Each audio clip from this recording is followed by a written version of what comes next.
Alright. The name is Dale, doing the album review for Currency and Harry Fraud called OutRunners.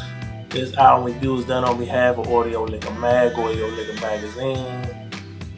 I don't know if this is technically considered an album. It has 9 songs total, so I consider it an album. And for this review, I'm going to discuss it as an album. But I thought I saw it listed somewhere as an EP.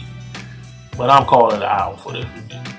And FYI, for those who are not aware of Currency's history, he was actually signed to No Limit Records in 2002.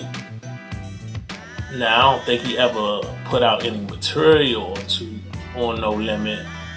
If my knowledge serves me correctly, I believe No Limit was actually on his way out as far as like not active. So I don't think he actually put any material out. And then he signed to Cash Money / Young Money in 2004. And I don't think he put out any material on Cash Money / Young Money either. He might have did some features, but that's probably the extent of it on that label. So he's been independent since 2008, I believe. And he's like the epitome of doing it independent, putting out music on his own or with his own team. And Currency has a shitload of projects and music material he's put out over his career. Currency has like 9 solo studio albums and 14 collabo albums, including this one that I'm about to review now.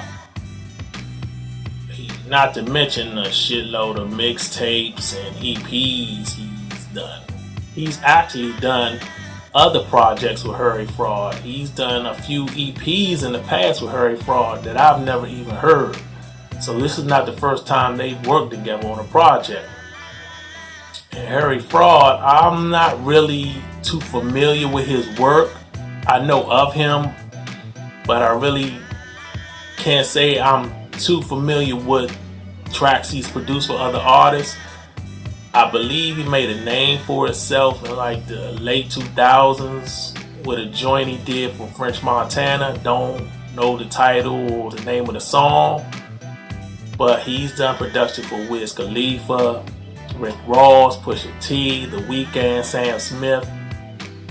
I first became aware of him and his production maybe 5 years ago when he did this EP with Action Bronson called Sob Stories. It might not even been that long ago, but I'm just gonna say 5 for the sake of this review, 5 years ago. And that EP was pretty solid. And the content of this OutRunners project that I'm going to review is basically Currency being himself. He talks a lot about nice cars. In fact, I think the whole theme of this project revolves around vehicles and nice rides. Most of the song titles are named after vehicles or have some direct correlation with nice cars. That's his thing, that's what he likes. You know, he's also talking about smoking. He likes to smoke, getting money, living that good rap life. He speaks a little about backstabbers and people depending too much on him. So I'm going to get into the highlights of this project. The first track is called Offloading. Nice one verse joint. Love the production. You got another joint called Gold and Chrome. Dig the horn sample and the sample singing on the hook. Goes like I know, something like that. I like it, it's catchy.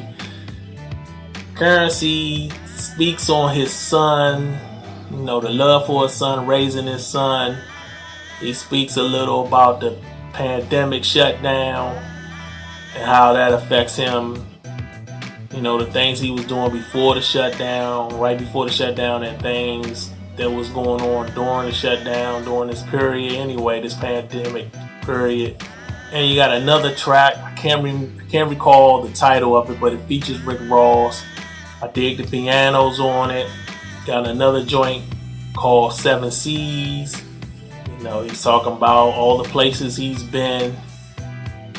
You know, whether it was recreational or doing shows in different parts of the globe. Like the flutes on the joint. The flutes are nice on the track. You got another song called In the Coop, featuring Jim Jones. I like the hook. Jim Jones, he kills it. Dude has to be one of the most improved rappers over the last 20 years.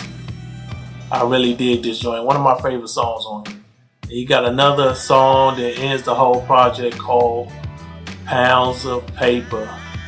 You know, that's self-explanatory, getting money. The production is nice from start to finish. Very laid back, rider music. I have no problem with any of the production on any of the songs. But there were a few songs that I didn't care for, and that was strictly based on the hook. The hooks, for some reason or another, didn't work for me on the few songs that I didn't care for.